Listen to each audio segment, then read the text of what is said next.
Today, we have more U.S. fatalities, power plants and bridges being destroyed in the Middle East, U.S. bases being struck again, statements from the Islamic Republic's foreign minister about Mujtaba Khamenei, Mossad infiltrations, as well as other things, and the Israeli Prime Minister and Chief of Staff expressing a desire to strike the Islamic Republic of Iran and being ready at any moment. In addition to all that, we have more news and clips to show you, such as the Islamic Republic supporters and what they're discussing in their political forums, and the full interview of the Foreign Minister of the Islamic Republic. So, with that, let us focus first on the Strait of Hormuz. So, last night, more strikes were conducted in the Strait of Hormuz by the United States Navy and Air Force. And if we take a look at that area, it'll be right around here. And I'm going to tell you something about this.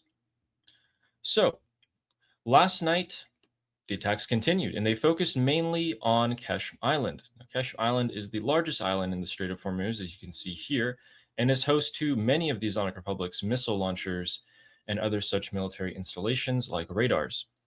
It's an easy spot to hide them. Another spot that was struck was 150 kilometers inland from Bandar Abbas, the largest port, in Hajiabad, one of the main hubs of transportation and logistics into central Iran, which has been bombarded in the last few days and has been struck yet again. We go back to Bandar Abbas, just right next to it, we have something extremely important. As Armin knows, this is Rajaee Port, right next to Bandar Abbas. This is where 90% of the Islamic Republic's container shipping goes through. Now, let's keep in mind, most of the bridges and tunnels and roads around this area have been destroyed, not only linking it to the central and western parts of Iran, but also the eastern parts going down along the Strait of Hormuz. So what's the issue here? The issue and the objective from the United States is to cut off this area as a whole from shipping anything to the rest of the Islamic Republic of Iran. And they've largely achieved this objective. While the Islamic Republic paved some roads around these destroyed bridges, traffic has halted to a crawl and miles-long queues have formed, which means the rest of Iran does not get much needed supplies and equipment. And most importantly, the IRGC cannot put in supplies and equipment into this area. Little gets out and little gets in. The other key objective that the United States has been achieving is bombardment of this area farther up along the Persian Gulf, which has resulted in the South Pars Field economic zone, which accounts for 40% of Iran's oil, has been largely degraded in terms of output. That is pretty significant as well. And those are the two objectives. So, what has this done? The remaining Mullah IRGC leadership that's in Tehran is now strategically blind. They are seeing that the southern coast of Iran largely has been prepped for a final or maybe large operation that's to come here. And their response is to keep yapping their heads off. We're going to escalate. We're going to attack everyone. The Supreme Leader's advisors come out yesterday and said, that's it. We're going on the offensive now. And, they've been striking all the infrastructure and U.S. bases, killing Americans. They think that the Islamic Republic thinks, and let me see what you think about this, Armin. So the Islamic Republic thinks America isn't going to launch a ground war on the central plateau of Iran, the central parts. And the United States midterms are approaching, and it's hot on the southern coast of Iran. It's about 160 degrees Fahrenheit or 60 degrees Celsius. 40 to 50 degrees Celsius. And they believe that Trump's goal is to just take the Strait of Hormuz, and then let's go back to negotiations. Let's get some concessions at the Islamic Republic, and we, the Islamic Republic, can stay in power. What do you think about that? Well, the way they're acting right now is that it seems like they're preparing on the state media, they're preparing the minds of everybody to get ready to just accept that the Americans might just take some islands. Did you see that? Yes, I did. They're actively Yeah, talking about it. Yeah. yeah. There's more like Yeah. that, and there was even a video on state TV where the guy came out and said, like, "Hey, we're like the friends in the story, and the worst case scenario, we're like France, and they will come and invade us, and then we will be free one day again after. Like what? So basically, they're preparing their minds for a full, complete invasion, even of an American takeover of all of Iran, and they were like, "We will rise again after that." Like, I thought you guys said that you will not let a single American take over a single centimeter of Iranian land. Now you're preparing the mines for a full takeover of Iran, and then we will rise again after. Like, what the hell is happening? So there's a lot of messaging like that right now on Islamic Republic State TV, which is weird. Absolutely. And the IRGC strategy is largely, no war, no negotiation. It's been their mindset for decades, and these guys are old people. They're in their 60s, 70s, 80s. But the reality is there's both war and negotiation. And the reality is also that the United States is gearing up to conduct a massive operation. We'll cover all of these things, but just so you guys know, there's about 60 refueling tankers in the region right now. They're adding another 40, and they've been doing that over the past couple of days. They're also adding new squadrons, complete squadrons of F-16s, F-22s. The B-1 and B-2s have been active. They're coming out of the Royal Air Force of Fairford in the United Kingdom. In Israel, all of their news channels, the chief of staff of the IDF, Prime Minister Netanyahu, they've been saying that they're at the highest stage of readiness. They're giving multiple speeches. The IDF chief of staff said we're ready to strike. Netanyahu said something really strange. He said, during our elections in October, there may come a day on the elections, perhaps, where we're in a peculiar security situation. We might have to call off the election. So that's got a lot of people talking. But when the United States, they also asked 2 nights ago to Washington, hey, can we join in on this operation? Washington said no. But I'm sure that when the operation starts, Israel will be joining in. They'll assassinate later of IRGC leadership. And largely, the Israelis are not talking about if they're going to strike. It's more of like when they're going to strike.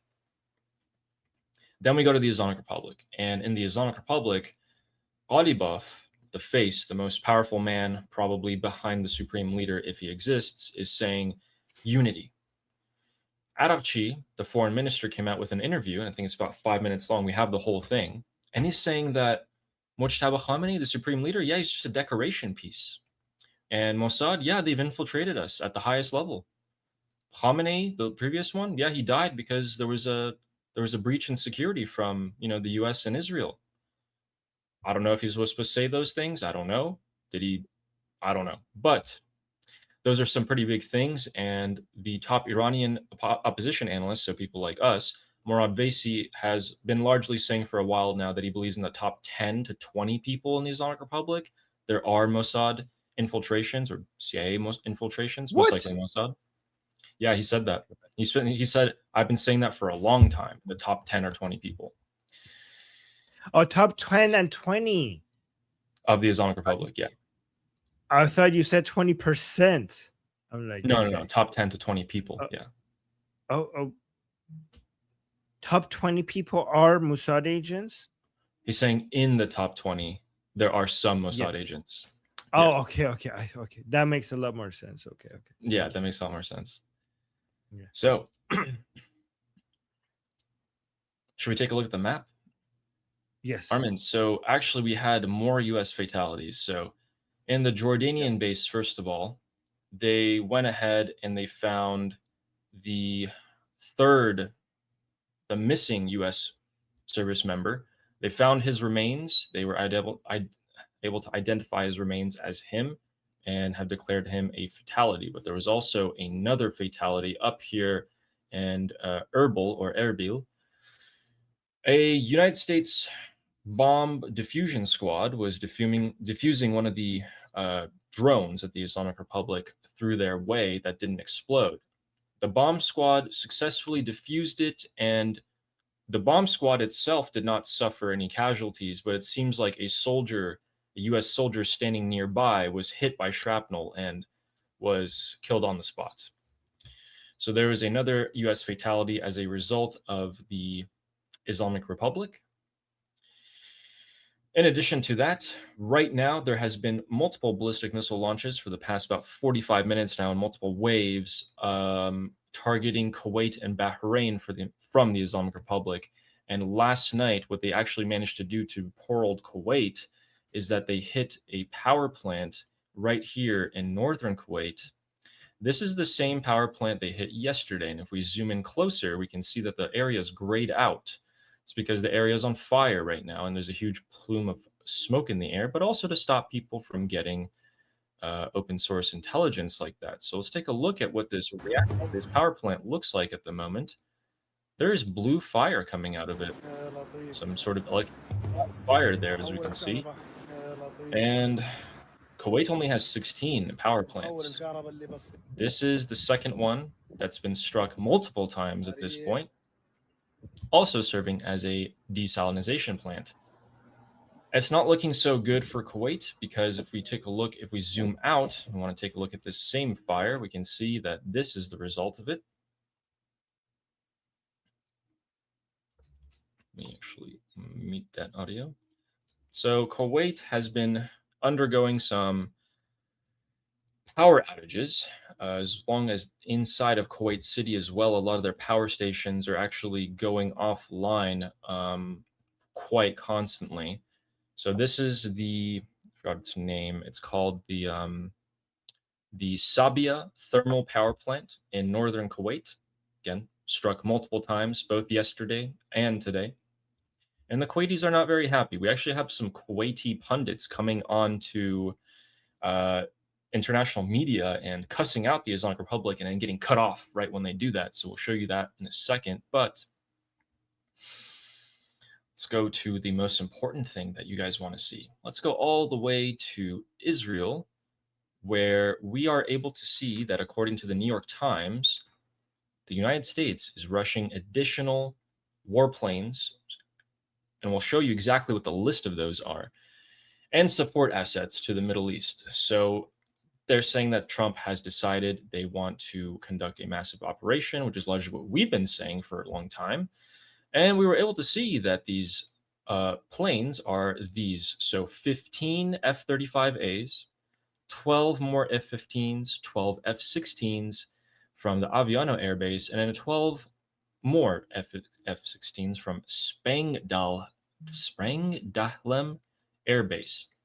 So that's a significant amount of F-35 and F-16, F-15s that are coming in, plus another 40 refueling tankers, because refueling tankers need refueling tankers and jets need okay. Anyway, most of these jets were actually rotated out of CENTCOM and they're coming back in right now because on the jets, apparently, they were spotted to have the markings of kills. So on the nose, you put a little mark for every confirmed kill that the fighter pilot has, and those were from Operation Epic Fury.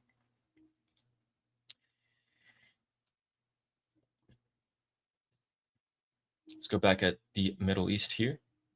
And we got some quite interesting things that have been happening. So some bombardment near the Iran-Iraq border happened today, right on the border. And when I mean right on the border, I mean if you could look right there, we'll zoom in. So Abadan and Khorramshahr has been additionally struck. This river is pretty much the border between Iran and Iraq, and it's raising some questions as to why they're targeting the direct border and one of the only places where you can traverse troops into Iran. So that's been a large question there. And just up the road, the United Nations IAEA branch has lost their heads today because there was a nuclear power plant in Dar Hovein in the Islamic Republic of Iran that was struck. People are freaking out about this unnecessarily. Let me clear up some misconceptions. This power plant was started during the Shah's time, so pre 1979. From then till now, it's still not been completed in construction because the Islamic Republic has had sanctions slapped on it. The Iran-Iraq war has largely thrown it out of service. And just in the past couple of years, they start getting some sort of electrical output out of it. There is no uranium there. The IAEA is freaking out. They're putting out all statements. There's literally no uranium in there. There is no need for concern. The Islamic Republic has still not been able to complete that power plant. I just want to get that cleared out of the way for you guys. We go down into the Persian Gulf countries. We can see the usual clown show by Qatar, who has come out and put a proposal, which the IDF has picked up. The Qataris sent a proposal to the United States and Iran and said that the United States will stop the attacks and that Iran, in turn, will open 2 maritime routes in the Strait of Hormuz for 10 days. So they're calling for another halt of hostilities. This was already believed to have been rejected by the White House, a senior U.S. official says, but you never know. The Qataris are quite annoying in their pursuit of diplomacy, even though they gave the green light to the rest of the Arabs to continue strikes on the Islamic Republic. And in terms of oil, in the Strait of Hormuz, we can see 2 things. One, the United States' Energy Secretary, Chris Wright, says that oil is still moving through the Hormuz, despite the fighting that's been going on the past couple of days. He's saying the flow is just under 14 million barrels a day, 2/3 of the traffic before the war happened. That's a very, very bold statement. And he also directly quoted saying, almost all the public data I've seen is incorrect. Again, that's the United States Energy Secretary, Chris Wright. Now, oil prices have been jumping up, and we can see that Donald Trump has broken his silence after 24 hours and started posting on Truth Social, saying that the Republicans should add Iran to the Russian sanctions bill. So this is the bill that Lindsey Graham that was going to pass before he passed away. That's what Lindsey Graham wanted to do, and it was going to happen. Important, says Donald Trump. Russia is about to get a ton of sanctions slapped on them to not be able to sell their oil, the oil that they have left at this point. And we've seen that as a result, the Islamic Republic is probably going to get slapped onto that as well. Here's the problem. In the entirety of the country, oil prices have been skyrocketing for regular people. Not to mention that in the southern coast of Iran, it is largely a living hell as the temperature is about 140 to 150 degrees Fahrenheit or 40 to 50 degrees Celsius. No electricity, by the way. So even if you sit inside of your room at night, you have nothing. It's like being blasted by a sauna. These are literally sauna temperature heat, and there's nothing they can do about it. This is a result of the Islamic Republic's warmongering, dragging the country into a 3rd war in the span of a year and a half, and making the citizens of Iran pay for it. There is no end to their disgusting maneuvers because if we go to Kerman, one of the most famous cities in Iran, we can see that even street vendors are not afforded simple dignity. In the dead of night last night, in the city of Kerman, the street vendors who sell fruit and food and bread and such had the municipality's agents, so IRGC, come in and smash their stalls and stores. Wow. Now you can see the police here, who will largely do absolutely nothing about this because they can't, and even if they did want to, nothing will happen. Even the basic street vendor who is forced to sell food on the side of the road, who gave up on his dreams to be able to have a shred of dignity for his family, is not even allowed to have that. And this is a result of that. Unbelievable. Completely At a moment unbelievable. like this is their priority. In a moment where you would think any sane government would not be targeting its own people out of fear of an uprising, they do more to incite and inflame the population. This is why we tell you most of the uprisings in Iran have started from 2 things. 1, someone dying that represents a national issue, or 2, economic issues. This is both. This is both. And this is what's circulating across the channels among the people of Iran right now and sparking some outrage. That is the current situation of the Middle East at the moment. Largely spare a few things, like Marco Rubio in Lebanon meeting with the Lebanese president Joseph Aoun. Yeah, I know you guys told me to pronounce that right. I think I got that right. And we can see that Benjamin Netanyahu's made some statements that we'll get to in just a second. But I want to ask you, Armin, have you seen the interview between Araghchi and the interviewer? It's like about 5 minutes long, I believe. Or have you seen clips of Yep. it? Yep. It's going viral It's- everywhere. It's going viral. insane. Yeah. Yeah. So Armin, It's what do you very think telling of about the it's a bombshell. what do you think we'll show you guys that interview in just a bit actually, but I want to ask you, from everything that you've been hearing and seeing today, the day before, what is the US preparing for, and what is the Islamic Republic of Iran preparing for?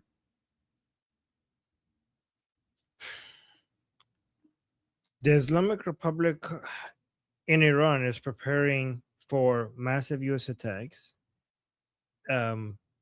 They're preparing, depends on who you're talking about within the Islamic Republic. If you're talking about the Araghchi, Pezeshkian, Ghalibaf, they think that the Americans and Israelis are about to, at some, one way or another, they're going to come and attack. And they are trying to find ways to capitulate the fastest.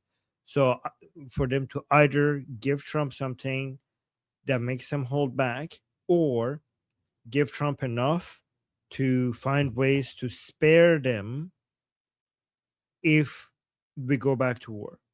So if we go back to full head-to-head war, Ghalibaf and Araghchi, they want to be spared. So they need to, something we call in Persian khoshrakhsi. They need to khoshrakhsi for the Americans. Khoshrakhsi means like dance beautifully. Okay, so they need to dance. The Americans say dance, and they need to dance. So they need to demonstrate to the Americans their usefulness so that they would be spared by being put on a no-kill list so that the Israelis do not attack them. So this is, in my opinion, the motivation behind Araghchi's interview. He is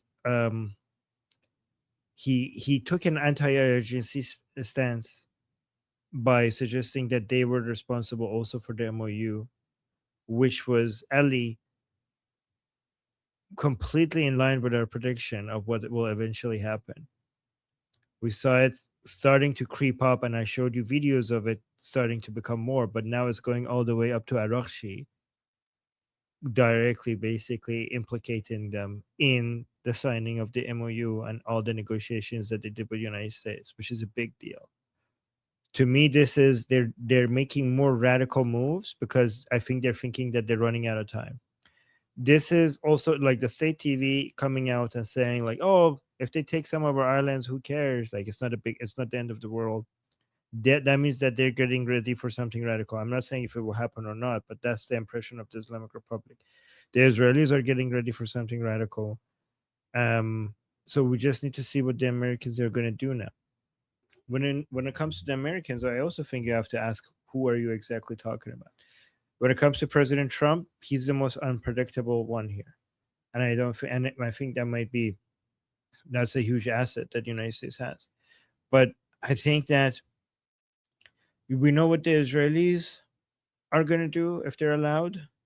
We know what the Islamic Republic is going to do, the different fraction of the Islamic Republic. We know exactly what they're going to do. The Americans, though, we know at some point they're going to go back to full confrontation, but the timing of that is very unpredictable. And the reason why it's unpredictable is because President Trump has been very successfully been unpredictable, right? And that's why nobody can know exactly when this is going to happen, and so everybody is just guessing. And the only way to figure it out is to just see it happen. When it comes to Trump, nobody knows what time what he's going to do. I mean, we know that one way or another, the United States and Israel have to do full-scale attacks on the Islamic Republic again. We know that, but the timing of it is very unpredictable. It is pretty unpredictable. And we'll later see what the Islamic Republic supporters are thinking as well. But right now, as I'm monitoring, we have still sirens in Bahrain and Kuwait, which is not helping the Islamic Republic, is it? Them repeatedly striking these countries has effectively pushed them into the open arms of the United States in terms of treaties. Do you think? I'm wondering if the Islamic Republic could have done something else. What would they have done to pull the Arabs onto their side instead of pushing them away?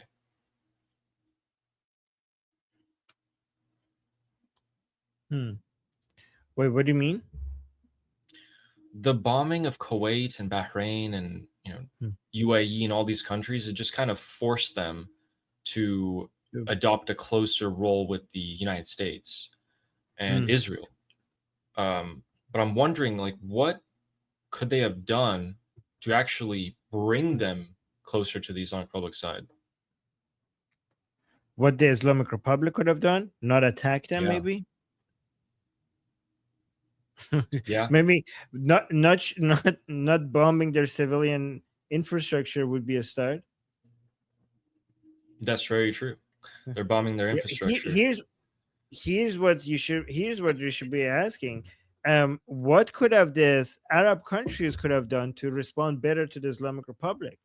Because one thing that has been pathetic is that they're all facing the same threat, but they're all having different policies and they're not working with each other.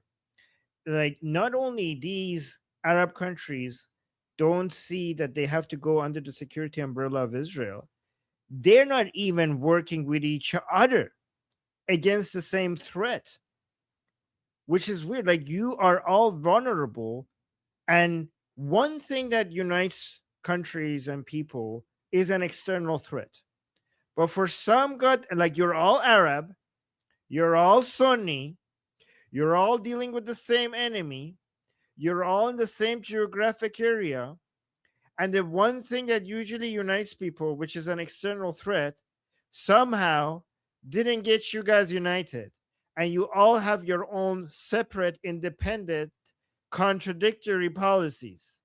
Like, what the actual hell? Once again proving that if there's anything, that the only thing that you could unite these people is an external Jewish threat. But if a bigger non-Jewish threat threatens you, you still move against each other instead of finding a way to, at least for this short period of time, at least, I don't know, short or long, at least for this period of time, get your act together and maybe create a security pact with each other. But no, we can't have that. You all have to go into different directions with your own contradictory policies. And once again, this proves that these Arab countries need a Jewish country to come manage them and act like an adult in the room. Get under security umbrella of Israel, because you guys don't have your shit together.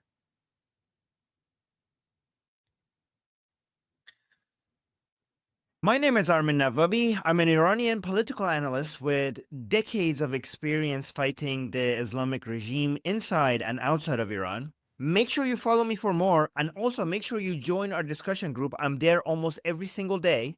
Come talk to me there and the rest of the people there in our group calls. It's a great place to meet and talk to people who like talking about politics. The link is in the description and or in the bio. You could also get there by scanning the QR code on the screen. See you there.